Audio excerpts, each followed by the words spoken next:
Our class was brought in knowing there could be a chance we'd never fly on the space shuttle.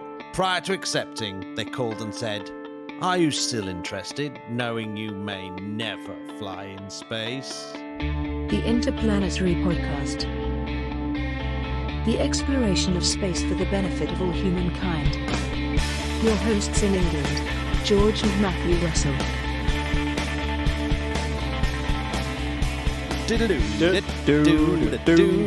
Oh yeah, baby Chris Cassidy. So apologies for the delay of this podcast. We've been very busy at work. I'm joined by George. Hello, George. Welcome back to the podcast. I'm going to thank the Spodcats first, the great Spodcats that keep this show going, and they are Justin Roberts, Sigmund Eade, Drew Wright, and Justin Young. And they're legends, these people, from all around the world. They're literally all people. They're all people. They are all human beings, being human, all around the world, from the UK, Norway, the US, and Australia. How cool is that? So thank you very much. And at the end of the show, we'll have another massive long list of the rest of the patrons. George. Yeah. Before we talk about the special subject, the guest on this week is a chap called Ben Turner. And do you know what Ben Turner has done? Has he, by any chance, been involved in the production of a Disney Plus series, documentary on space? If that was a guess, that's absolutely extraordinary. Yes, he's made a program called Among the Stars, which is a adaptation of the game Among Us, if I'm not mistaken. Yes, it's not. Of course.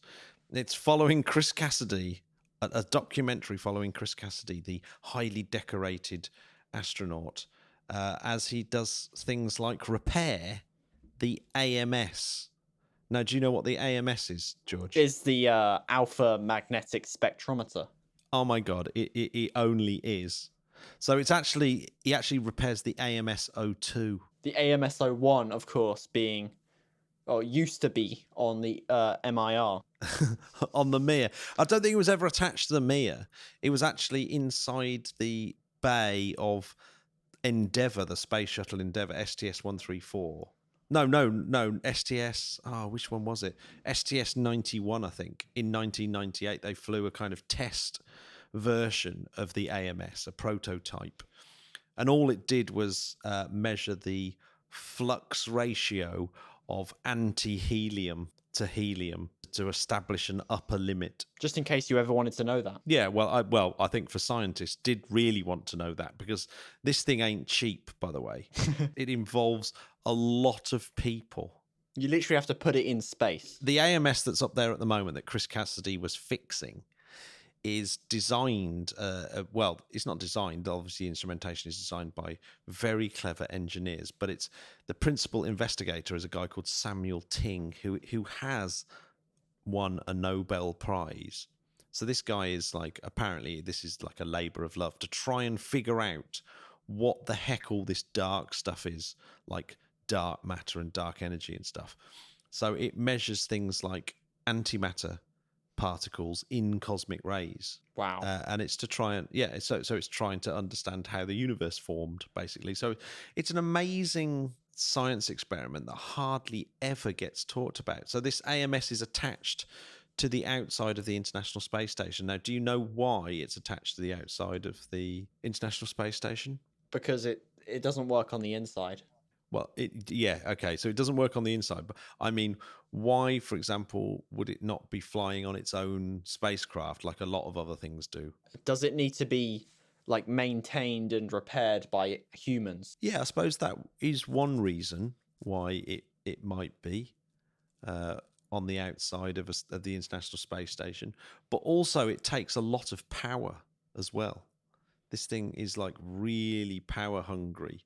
So you need a big spacecraft like the International Space Station to actually operate it on, because it's so powerful.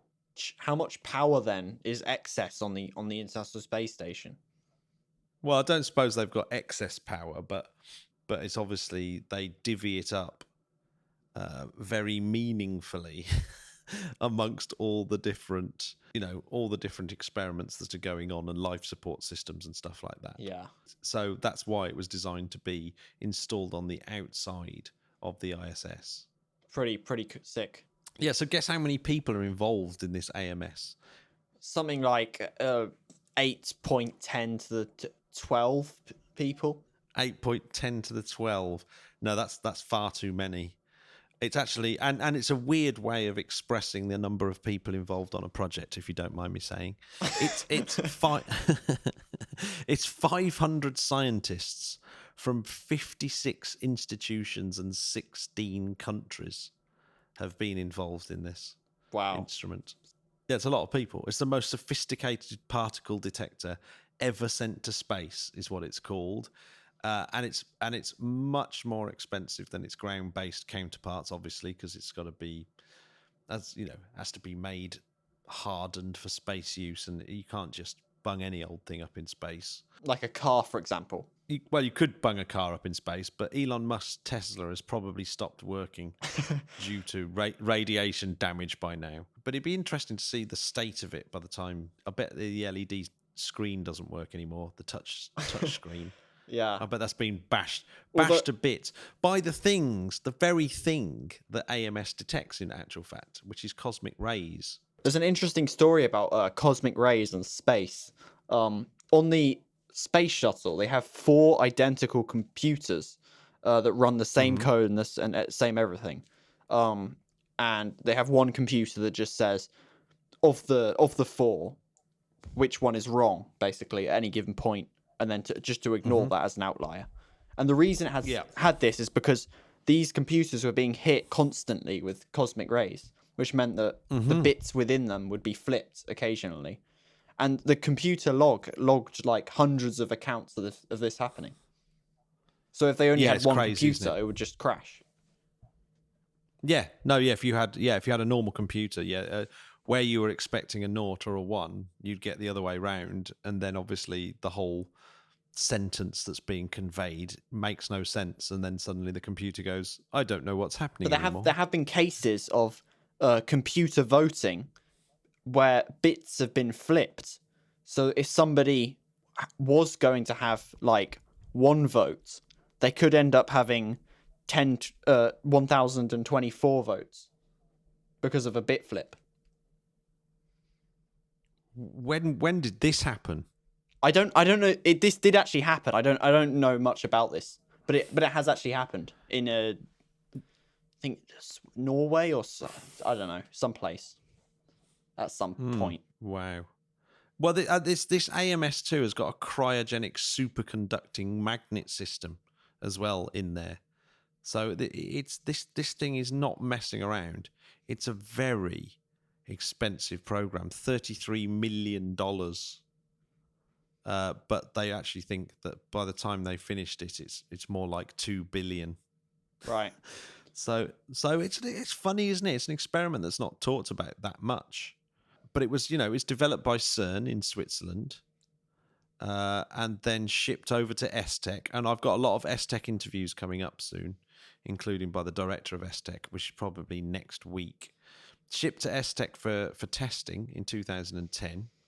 Flew to the Kennedy Space Center, and then flown on a space shuttle up to the International Space Station. Nice. So yeah, the program actually follows Chris Cassidy. There's obviously a fictional event, right? But it's based on. No, this is a documentary. It's a documentary. Following Chris Cassidy, the actual astronaut. Lots of like spacewalks had to be done to sort of try and repair this thing, including Luca Parmitano as well went out there to try and fix it. Christina Koch, Jessica Meir operated the Canadarm inside the space station to help them. Aren't they adding another arm? There is. The European arm is currently on the International Space Station. The Eurarm. Which Eurarm's not quite as good as it. Canadarm. It's the Eurarm 1 as opposed to the Canadarm 2. Is part of the Neuka module, or is on the outside of the Neuka module, and is essential to get that thing working. The AMS it has got quite a few goals as well. scientific goals to actually, and for that amount of billions, you'd expect it to do quite a bit, right? Yeah. Look at antimatter. Sounds very sci-fi, like detecting antimatter. That just sounds like not even a thing that you would, it just sounds like fiction. But often science fact is often more weird than science fiction. Well, yeah, I mean, there's some versions of the Big Bang Theory, for example, that says that there should be equal amounts of matter and antimatter, and that there should be billions of galaxies that are made up of antimatter rather than matter. Well, the majority of the matter of the universe is dark matter, right? Dark energy and dark matter, yeah. In other words, stuff we don't know what it is. It's most of the universe. By far, most of the universe. It's a ridiculous amount, like 60%, 90 odd percent. No, 90 odd percent. It's ridiculous. It's an embarrassing large amount of the universe. We don't know what it is, and this experiment is to try and sort of dig into maybe what it is. So it's looking for anti-helium, basically, because any amount of anti-helium would provide evidence of the existence of antimatter in space. And that's why they wanted to set an upper limit for what it must be. So the AMS 01 wasn't sensitive enough to pick up more than a certain amount. And so AMS 02 is more sensitive to try and see if there is any there at all. It's also there to try and to pick up dark matter, see if it can actually detect any dark matter in space. How is it doing this? Like what instruments does it have on it that enable it to just detect things like dark matter and antimatter and things? Well, it's a particle detector, so it will detect any kind of particle going through. But how it does it, I've no idea. But it's very similar to the particle detectors in things like the Large Hadron Collider and stuff like that. But it's one that they've sent into space so that it's just testing. It's looking at particles that are flowing through on the cosmic rays as they go through. And you're right, 95% of the matter of the universe is dark. 20% of that is dark matter, and the other 75% is dark energy. So yes, completely both unknown what the heck's going on. But the leading sort of candidates are things like neutralinos and things like that potentially could be detected by the AMS 02. And you could also maybe detect things like strangelets. Things like strange quarks and things. Yeah, so strange quarks, yeah. So instead of your normal up, down, strange, charm, bottom and top, there might be other flavors. That other sort of stable matter made up of stranger quarks or strangelets, as they're called. Would they just be various like elements or that would be made partly with strange quarks and things? As of 2021, it seems it's recorded 8 events that seem to indicate the detection of anti-helium-3. Yeah, antimatter helium, basically. So it looks like it has actually detected antimatter in space, which is I would imagine that is pretty spectacular. So yes, there is also an unexplained excess of high energy positrons in earthbound cosmic rays. And that apparently is consistent that positrons originating from the annihilation of dark matter particles in space. But it's not quite conclusive for them to have a slam dunk. But, there could be, as more and more data gets collected by this thing, and that's why they had to fix it, you'll get the idea about whether the positrons are actually a signal for dark matter or not. But it's obviously pretty important, isn't it? All of it is. It's all important. It's all important, George. Anyway, enough of us rambling on about. Do you want to hear my interview with Ben? I'd love to hear your interview with Ben, yes. Ekute. So I'm joined on the podcast by executive producer Ben Turner. Welcome to the podcast, Ben. Good morning. Thanks for having me. No, it's absolutely my pleasure. I know this one's been a bit of a tough one to set up for some reason.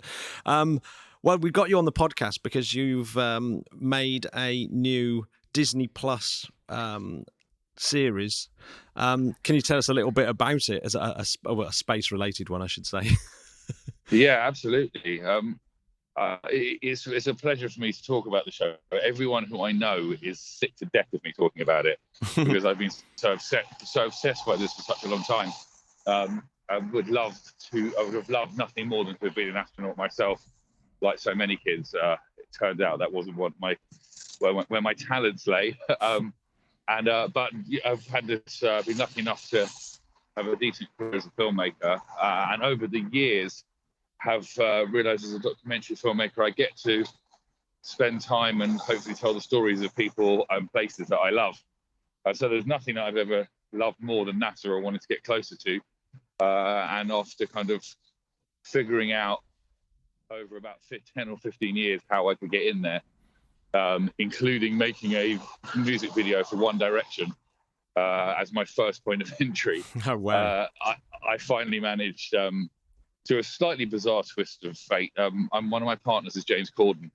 Whilst he was shooting Peter Rabbit, the director of Peter Rabbit, a guy called Will Gluck, was telling him that he'd met this amazing astronaut, a guy called Chris Cassidy, and it felt like Chris was open to doing some kind of documentary. And we just finished making Sunderland Till I Die back then, which is like a Netflix series about some football club that I love. Oh yeah, it's a great Sunderland. Yeah, great program that was. Yeah. And we were just like, and so James was like, "You've got to speak to Ben. Right? He's obsessed by this, and he's decent enough at making documentaries. It's worth a chat." And so the pitch became Sunderland Till I Die in space. What's not to love? and that's really how it all got started. Well, you've definitely sold me on that one because that was a brilliant program. Yeah, just hopefully NASA wouldn't be as catastrophic as Sunderland were during the time we were there. Because I mean, if they had had the luck that Sunderland had, we probably would have had some dead astronauts. But fortunately, they seem to be a lot better prepared.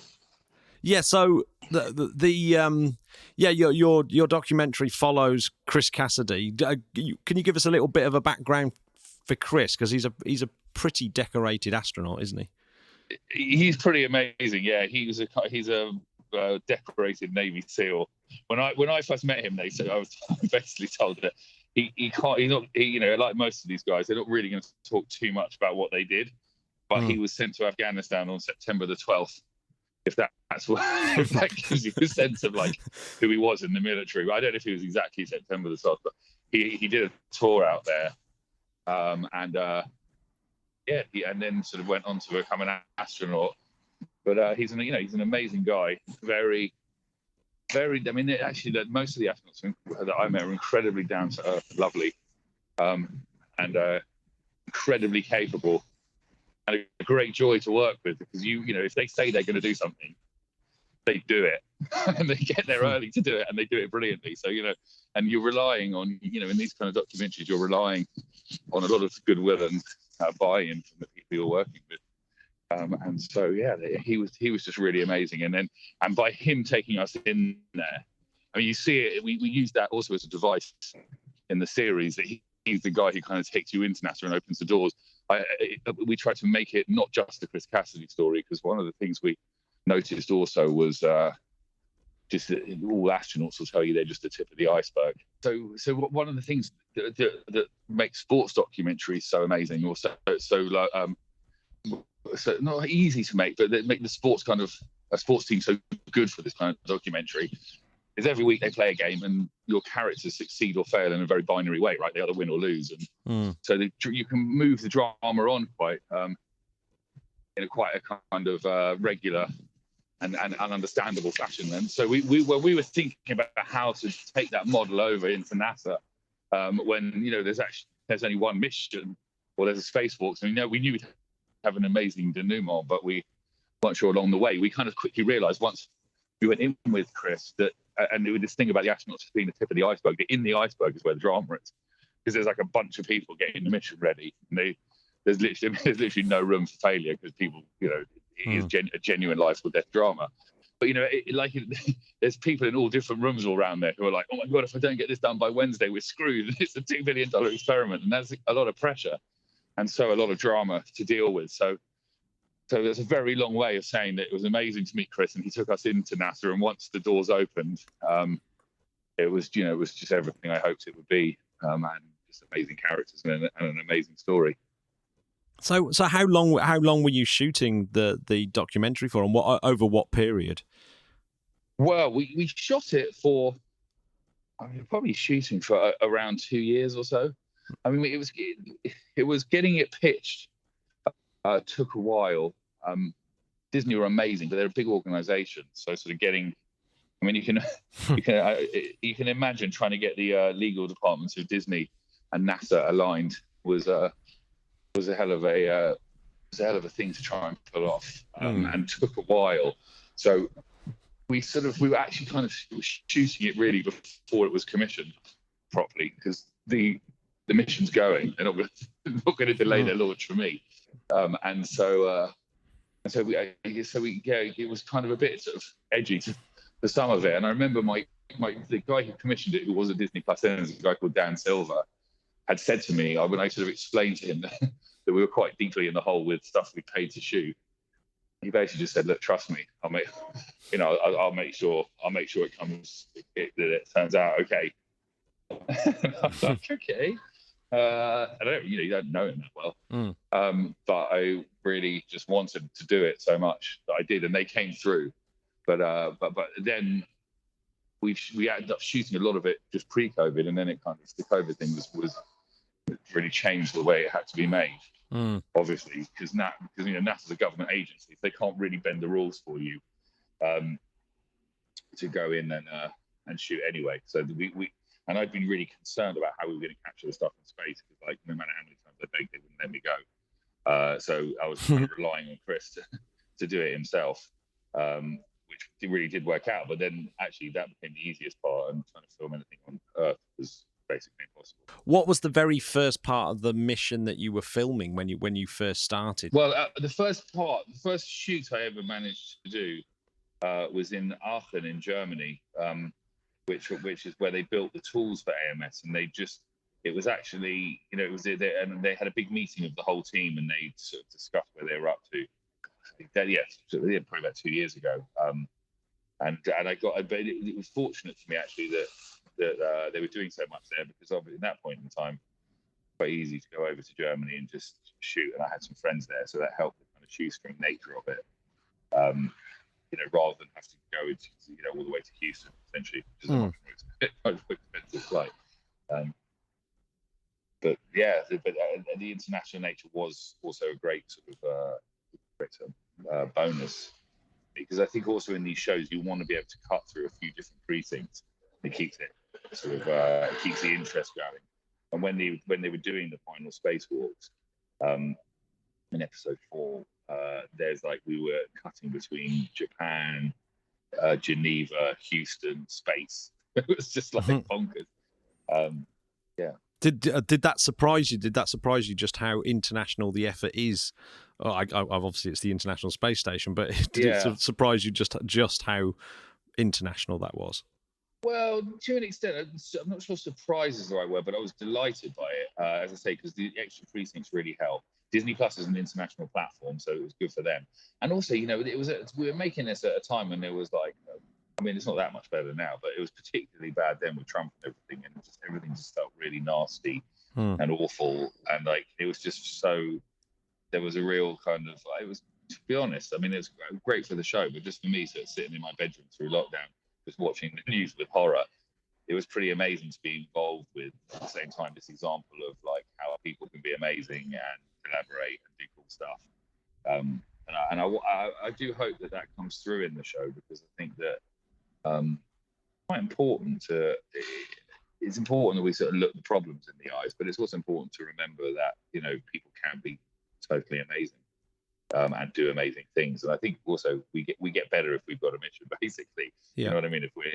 So it was amazing. It was really a privilege and quite inspiring for me to sort of see that. What was the main mission that this all revolved around? I mean, obviously Chris is a sort of central figure, but what's the actual mission, and what did it fly up on, etc.?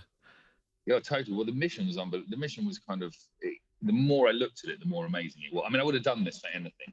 You know what I mean? Like, they didn't have to have a day. I would have tried to, but it turned out the mission was it was to fix something called the AMS, the Alpha Magnetic Spectrometer. And it was put up there by this amazing guy called Professor Samuel Ting, who's also just an unbelievable character in the show, and Nobel Prize winning scientist. So he's got the credentials, and he and it's basically, I didn't know much about physics, but it's basically his idea was to put a magnetic spectrometer in space, because on Earth to do that kind of work, to look for anti-gravity and particles, what they do in particle physics of like subatomic particles, to look for those on Earth, you've got to use CERN and smash particles together, and it's like, I mean, we all know about CERN. It's pretty intricate and quite a big deal. Whereas if you just put the measuring instrument in space, you've essentially got all that stuff they're looking for floating around, because it's usually filtered out by the atmosphere on Earth. So it's kind of, and looking for dark matter and antimatter and all that kind of stuff, which I have learned. Basically, dark matter just means stuff we don't know about. Can't explain. It's like, but in looking for that stuff, they literally are looking for the origins of the universe and what it's going to take for us to become a true interplanetary species. It's that level of research. As I said, it's by a Nobel Prize winning physicist, and they expect more Nobel Prizes from that. From that research. Ting would always say that he's quite old now, he's in his 80s. Basically, like, his final work is just to blow it all open and set a load of questions for everybody, which is kind of romantic in itself. So fixing that was just, I used to tease him that he's just like, I don't know if they tease him, I used to joke with him, he was like, that he was the ultimate MacGuffin, you know what I mean, for a film that we're going to go and, go solve the mysteries of the universe. Is pretty awesome. And it was a set of 4 spacewalks that were very intricate, and probably, I think it's fair to say, like, the most complicated set of spacewalks in a generation. I think the Hubble repairs that they did 10, 15 years ago, which was still in the shuttle era, were the only really comparable thing they've done. So all in all, it was just pretty mega to be kind of part of that process. It was just the one launch, was it, that Chris Cassidy went up on? Well, no, that's where we start. So I'm conscious not to give spoilers to okay. To everybody, but it definitely didn't go according to plan in there. It was the whole thing spun way out of control, and it was really, I don't know, just really amazing to see it. There's a lot more story than just AMS. AMS is a part of it, and a big part of it. But yeah, there's Chris. Everyone goes through quite a lot, and yeah, I think it's a great story. I mean, it is a great story. Whether I've told it brilliantly or not is the question. The story itself is exceptional. The story is exceptional, and I don't know. It's not about me being modest. It was really pretty amazing the way it all sort of went down. So I think we did it. I think we did it justice. How many episodes does it unfurl in? It's 6 episodes. All online, all dropped in one. As of yesterday, actually, and. Some of them are longer than others. The last one's kind of an hour long. They're mainly around the 40-minute mark. I mean, it's one of the great sort of joys of working for a streamer, is that you don't have to hit a pre-ordained duration. So that's cool. And yeah, so they're mainly around 40 minutes, but some are a bit longer. Seeing it's available on Disney Plus, is it? It is, yeah, it is. I suppose the other thing to say, given I'm sort of singing to the gallery a little bit here, is there's something I didn't really realise when I went into it, was that I've got to chart a really significant inflection point in the history of NASA and space exploration. Anyone who's into it we're all just clucking to see what's going to happen next. And I get a bit. I've had a few people ask me about this whole billionaire space race thing, but I think in a way that's a bit of a distraction, because I'm just basically super jealous that it's not me who's going up on this mission. But that's kind of a precursor to us really, like, humanity being in space in a totally different kind of a way. But it's also, Chris flew shuttle, and Luke was well, Luca Parmitano, this Italian astronaut, had been on the ISS, and Doug Hurley, who came up on DM2, that the first like commercial crew, which happened during our story. He's also shot, and he also flew shuttle with Chris on their first mission. So it was a kind of changing of the guards to an extent of NASA, and I hope we've kind of captured a window into NASA as it was, in a way, as it's about to transition into something quite different now, in a very exciting way. But that was also, just as a total space nut and someone who just, that just loves it so much, to be present then and to get to document that felt pretty amazing to me, really exciting. Yeah, so I mean, presumably you're talking, I guess, mainly about people like SpaceX coming in as commercial partners to NASA and kind of blowing the doors open in that sense. Was that palatable at NASA? Was that something that really felt like it was happening? Because you're shooting over that period, aren't you, where the Dragon finally gets to fly? Totally, and and Chris was there to open the hatch for Bob and Doug when they got up. So that was like just a little gift to us, that in the middle of our show is that sort of monumentally historical moment. And definitely you feel that thing, because when we started, Chris was only way of getting up there was on a Soyuz, and there was a great collaboration with the Russians, but it's still you're flying, you're still asking someone else for a lift. And they'll tell you when they're going to go and how they're going to give you the lift, and maybe ask you for petrol money. Whereas like having that, launching with SpaceX out of the US much more regularly, definitely was a game changer for them in a good way. They had been waiting a long time for that. And as you sort of mentioned before, the commercial crew and the astronauts being able to buy their seats is one thing, is amazing, but it's also this thing of just what people are going to launch up there. And that's the thing I sort of bore the pants off all the people I know about. It's like, GPS is a space technology. And in the same way as when the internet started and we were like, amazing, we can steal music and put our band up there. Yeah. You know what I mean? And we didn't realize that it was going to change everything. Like there's a sense that this new space industry could change everything, in this sense of, like, as I say, GPS is an example. One of the things that I did with Chris one of the first things I did with Chris actually was on the anniversary, the 50th anniversary of the Apollo landings. He went and was part of like a conference in Boston, and Bezos was there, and Bezos was talking, and a load of people was there. But Bezos was talking about like putting polluting industry off planet, and obviously like us paying for him to bring it back for us. But like this notion of us building stuff on Earth to take up to space, I think could end up being reversed. And mining asteroids. I mean, just God knows what else is coming along, but coming down the line. But this thing of anyone and any company being able to launch stuff into space it's just so exciting. It is those kind of sci-fi drawings that you saw as a kid of people with those kind of bold helmets walking around the moon. So that is actually a potential thing now. In the next generation, and as I say, to be able to see the big chart, the beginnings of that, and frankly, just to meet a load of the people who are involved in it and like get shown around what they're doing and go out for a beer with them, it's just like, for a nerd like me, it was just, heaven. Yeah, I mean, that it's as good as it gets. I mean, yeah, I'm very, very jealous. It's the one thing that I love doing about this podcast is meeting astronauts and talking to incredible people, and it's such a pleasure, isn't it? I mean, particularly astronauts, because there is something a cut above normal people, where they're selected, aren't they? I suppose. They've already been selected for you, but yeah, I mean, so. Where did your interest in when did you first start getting interested in space? What was the thing that turned you onto it?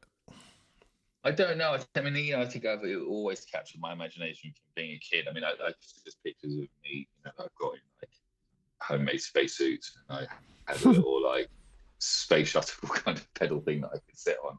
I mean, there's definitely a kind of.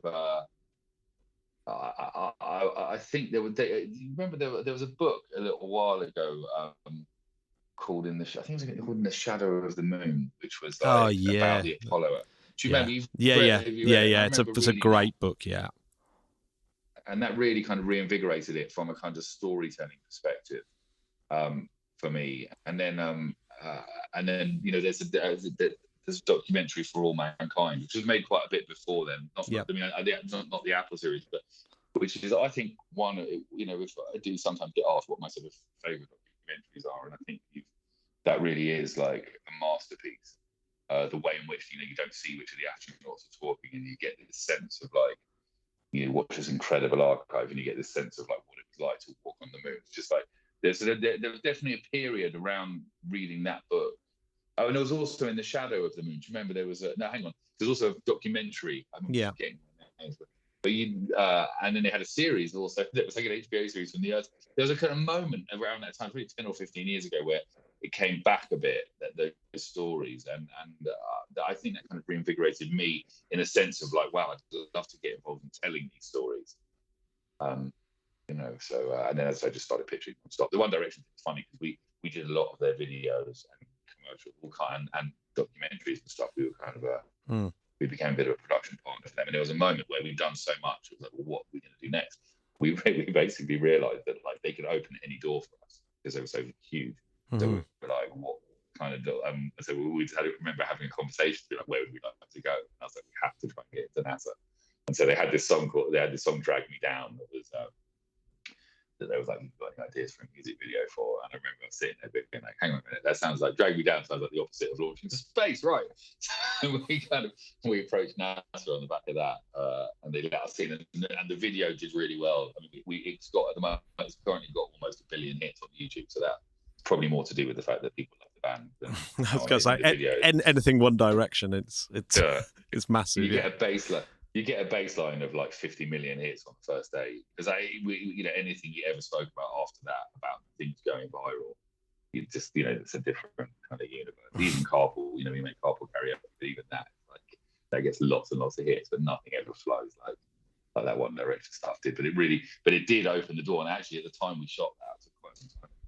They just got the first high definition photos back from, I think it was Pluto. They flown by Pluto, something like that, and they just delivered these first high definition pictures. And I remember talking to the PR people at NASA, and they were just like, people really like that, but we haven't had people like trying to climb over the gates for a long time. There's hordes of teenage girls trying to climb into NASA. But I remember thinking at that time that, like, how amazing it would be if at some point in the future there's a female astronaut or some kind of physicist, and she's like, I gotta go into this, because I was a One Direction fan when I was 8, and I saw this video, and I was like, wow, that's cool. And that kind of made me feel a bit like, because they're very conscious at NASA of like spreading the word in a really nice way. Like, they kind of, the people who work there could earn more money, private sector especially now, but they're all kind of, they are in it. There's a romance there, and they want to tell their story. And I did a screen, and I sort of got the bug to try and be a part of that. And I did a screening a couple of weeks ago. We did at Space Center Houston for all the people in the series and all the NASA lot, and it was just like, I mean, they're all coming up to me and being like, I can't believe how great it is, and like, thank you for telling our story. And I'm like, am I part of the club now? Am I part of the club? Like, I think I'm part of the club. And we even like we're so sort of like, we're sort of so into it that we even made our own little mission patch for our series, and hoodies with our mission patch on it. And I was really kind of, I sort of lost my bearings a bit, and then I suddenly thought, oh my god, and we took a load of hoodies and patches with us. And I was like, oh my god, are they just going to look at us like we're the biggest losers ever? Like, who the hell do you think you are, like, designing your own merch? But they were all like way into it. They like, even some of the astronauts were wearing the hoodies afterwards, and just being part of that, getting in there, and being part of their club was really was very special. Yeah, I am super jealous. Yeah, that's absolutely awesome. I mean, it's so cool, isn't it? Getting like uber nerdy about something that ultimately is really exciting. I mean, what's more exciting than going to space? I'm trying to think. I totally agree. I agree. And I've done stuff about, I've made documentaries in the past where you have to do quite a big pitch at the beginning to say, you have to quite a big pitch at the beginning of it to be like, this is really important. But in the space world, you're just like, okay, they're going to go into space and they're going to try and find the mysteries of the universe. And that's actually what they're doing. It's like, it's just amazing it's just so romantic. Was there? I've got, actually, I'm going to ask you a couple of questions that we normally ask our guests. The first, Yeah, go for it. the first one is, do you have a sort of hero, like it can be anyone. I suppose it could be like a documentary hero or a space hero, science hero that you would bring back from the past to show them your documentary. Yeah, I do actually. I mean, I've got plenty of them, but the name that springs to mind here would be Alan Bean, who was one of the Apollo astronauts. And he was, I mean, and you probably know who he is, but in case anyone doesn't, he was one of the steadiest, I think, afterwards, because a lot of them had a bit of a crisis, and he became an artist and he painted pictures. And I remember reading about him and him saying that he was just so excited to be part of Apollo that there was just nothing they could throw his way that he didn't love doing. You know, at the end of the day, he'd be sweeping out the capsule, and he's like, "I'm sweeping out the capsule." You know what I mean? It's like, it was just like, you know, he was just so happy to do it, and I was quite inspired by that. In that, like, I wanted my work to be in the same way that I could, you know, try and obviously, like, there are good days and bad days. I'm sure there were for him too, but just that general picture of like being in a place that you love and doing something that you're really committed to, and that being amazing. And so he did inspire me like that, and it turned out that in the end of episode 2, when they finally get to launch the tools up to the space station, they launched it on a Northrop Grumman rocket NG-12. Yeah, the Alan Bean. Which was Alan Bean one, right? And I just missed, his daughter was there, but I just missed him. I just missed chatting to her. And then I was telling someone how upset I was. They were like, "Here, I'll call her." And called her, and I got to chat with her about it. And I just kind of like, we were talking a lot about it. And by the way she spoke, she was like, "Man, my dad would love what you're doing." And so, like, you know, there's loads of people I'd love to see it. I mean, imagine sitting there with Neil Armstrong or whoever, or, you know, any of these, or like many great filmmakers. But I don't know, there's something about the fact that, like, there's something about the way that, like, that thing of him, of me being quite inspired by him, and him sort of considering himself an artist, and the idea that, like, I say, his daughter said he'd really have loved it. And so, I don't know, that would be cool. Yeah, I mean, that's a great choice. I love Alan Bean. Yeah, what an absolute legend is. I really like his paintings as well. They're actually really good. Mate. They're really good. And the final question that we always ask our guests is, because we're music related. Jamie and I, who set up the podcast, we're actually music business people. So yeah. This one sounds like it'll be easy for you. Your favorite space related song to go on our space playlist, and you're not allowed to have David Bowie because that's too easy. And there's millions. Yeah, no worries. Okay, so for me, you heard the public service broadcasting album? Yes, yeah. Apollo. So I one of the songs from there would be amazing. I think I'd probably put Go on there. Right. Just because I played that to Chris actually a couple of times, and he really liked it. And one of the parts of my pitch, this thing about the iceberg, I would say to the people I was pitching it to, when I was saying about the wider team at NASA, I was like, "You've heard these people just before launch say go, but you don't know what they do. And I'm going to show you what they do in this series." You know, and actually NASA were amazing. They let us put cameras in like the MER and the MIPSA and all the back rooms for mission control. They did actually get to put these people on screen, which was pretty amazing. But I love that album, and I listen to it all day. So I think that's the one I put forward. Awesome. That particular track may not be on. I know I've put a couple on the playlist, but yeah, that's a great choice. Well, thanks very much for talking to us. So it was out yesterday. So that was, what was that? The 7th? Yeah. 6th. Yeah. The 6th of October. So it was out on the 6th of October. It's on Disney Plus. You can watch the whole thing, all 6 episodes in one smash. That's my weekend sorted then. Amazing. Well, I hope you enjoy it. It's really a labour of love, and it's for my people. You know what I mean? It's for those of us who just kind of love this so much. Yeah, and want to watch it, want to get inside. There was the interview with Ben. It just leaves us to thank the other Spodcats. And I'm going to tell you who these Spodcats are, George. Who are these? Paul Hilton, Dr. Bob Hodges, Bob Moore, Mauta Keisling, Christopher Andreasen, Rob Annable, Marissa Davis, Mark Schern, Niklas Gillenstein, John Wilson Benak, Jordan Ekurdi, Alden Vala, Joseph Biernat, Stas Susha, Tyrrell McAllister, Neil Hansen, Gene Watchtanik, Tupper Hyde, Jacob Economy, Kenton Hokanson, Ronald Hatcher, Jim King, Adam French. James King. Well, I know it's James King there, but I know it's Jim King.